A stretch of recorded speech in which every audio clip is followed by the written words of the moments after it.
नमस्कार। बिलबाड़ी ग्रीष्म प्रारंभ में वर्षा होगा समय गछ चेका चेका आकार होता है।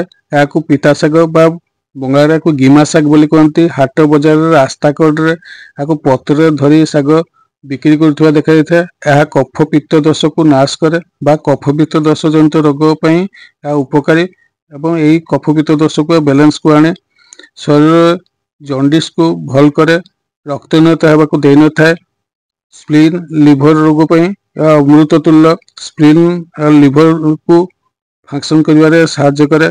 हजम क्रिया बढ़ाए, डाइजेस्टिव पावर को बढ़ाए, झाड़ा परिष्कार करे, शरीर टॉक्सिक को बाहर करे, ज्वर को भल करता है। महिला मानकर जदि मेन्स क्लियर होन था तेबे याकू खाइले से मेन्स क्लियर होगा साहाय्य करे। जदि अधिक मेन्स होता है तेबे याकू खाइबा अनुचित। शरीर सप्त धातु को बढ़ाए और न्यूट्रिशन को फुलफिल करे। शरीर न्यूट्रिशन जगाए। आखिरे मेंढिया बाहर आखिरे बाली गुड़िया पड़ी लगुले या रस आखिरे जदि पका जाए तेबे या भल होता है। एसिडिटी कारण बांति होते यही शाग खाइले बंद हुए।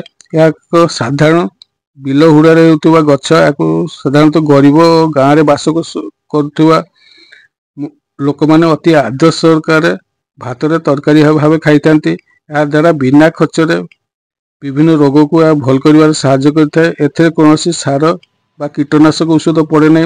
तेणु या खाइले शरीर पक्षे अमृत तुल्य बिना खर्चरे गरीब लोकर न्यूट्रिशन को या फुलफिल कर गछ। तेणु आम यही गछ को नष्ट न करी या सुरक्षित रखा सहित जीवन में या व्यवहार कले यहीपरी किसी गछ विषय आम द्रव्यगुण जाणी या व्यवहार कले आम मंगलकारक हेबो।